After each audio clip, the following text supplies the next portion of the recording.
Yo, hey everyone, Andrew here, bringing you another video review, and today we're going to be doing Buffy, Season 9, Issue Number 1, Freefall, Part 1. Take a look at these comic covers right here. Now, I'm not going to go into the whole big rant about how Season 8 upset me and how people are out of character, blah blah blah. I've done that before. I've done it many times before. There's really no point in doing it again and again and again. You guys already know my opinions on how Season 8 has hurt me.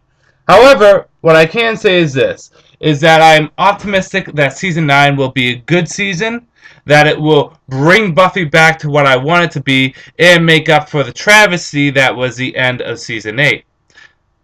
But the question is this, despite how optimistic I am, will Season 9 make up for Season 8? Can it bring Buffy back to what it used to be? Or will it just follow the same path that Season 8 took, which was downhill?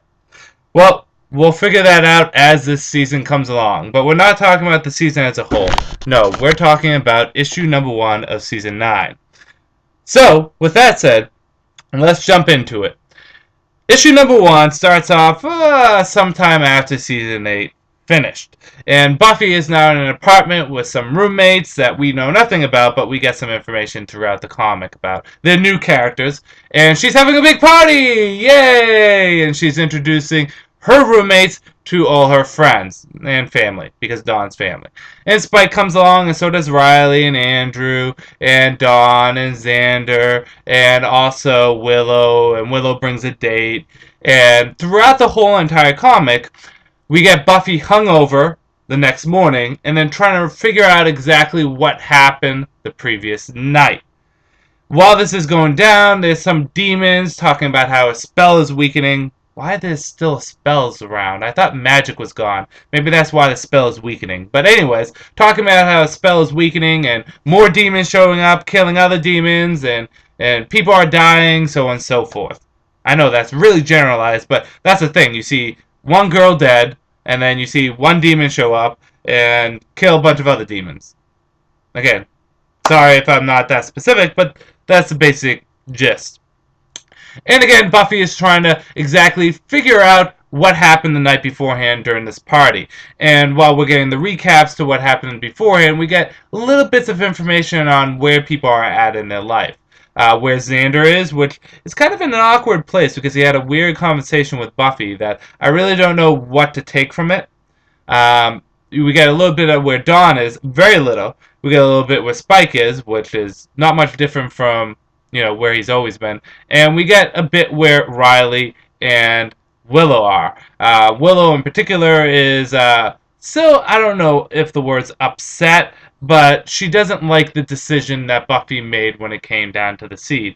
Because she believes that not only with magic gone, but there's bigger danger coming. And then the story ends on a cliffhanger with a demon showing up saying that Buffy needs to pay for something. I won't say what it is, but she needs to pay for something. On to the good, the bad, and whether or not you should get it. Good. Well, the dialogue in this isn't that bad. Actually, it feels like Buffy dialogue for the most part from everyone other than Buffy. In addition to that, the art was pretty good in this. The cover art is nice as always. And it's at least nice that they tried to give us little bits, not too much, but little bits about what happened between Season 8 and Season 9 and where everyone is at in their life. Bad. I don't like how Buffy's portrayed in this. I can understand the character's lost. She doesn't really know where she belongs in the world right now. But she's kind of acting like an idiot. A ditz. Like, just throwing herself at anything that will possibly make her happy. She gets completely drunk. She acts like a bimbo. I don't even know how to describe it. I didn't care for how Buffy was portrayed. That and also the cliffhanger is silly. They tried to be funny with it, but I just looked at it and I'm like, oh, really?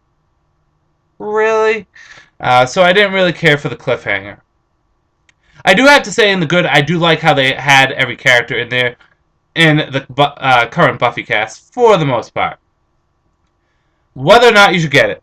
This issue is not that bad, but it's not that great. The biggest problem with this issue is it really doesn't start season 9 off that well. It's not a bad issue, but this would have been better as the final story arc of Buffy season 8. Kind of a conclusion, an epilogue, a closing, a consolidation of what happened, rather than the introduction to season 9. We really don't get too much of the plot, we really don't get too much of what's happening, and we don't really know where the characters are going. I don't want to make a comparison between this and Angel and Faith, but I'm going to have to. Angel and Faith issue 1 started off very good. It started off with us knowing where the characters are at right now. We get enemies, who those enemies are, and exactly where the plot is going. We know where Angel and Faith are at. We know that we have that brother and sister duo, which are enemies, and then we also know that Angel wants to do something dealing with Giles. I'm not going to reveal for people that haven't read it. Good first issue. Gave us what we need to know and put a little action there. This issue gave us a little bit of where characters are at, but it didn't really give us where the comic is going, nor did it give us too much of who the enemies are right now. I feel just as lost at this issue when I was leaving it as I was when I was going in it. But my biggest problem wasn't the fact that I was a little lost, but more or less the fact that I didn't care how Buffy was being portrayed. What happened to the character that really grew and became a mature character making decisive decisions? I can understand you just went through a traumatic experience, but really, she's acting like a ditz, and I don't like it. I don't care for it. But on a whole, like I said, this issue isn't horrible. I may sound like I'm going hard on it, and I'm sure I do, but it was okay. It had a lot of content, which is definitely one thing, and the characters, for the most part, with the exception of Buffy, feel like the characters. The thing is I feel as though Season 9 will pick up once this particular story arc is over, Freefall, because then we'll actually get into Season 9. This still feels like we're stuck in Season 8 in some way, shape, or form.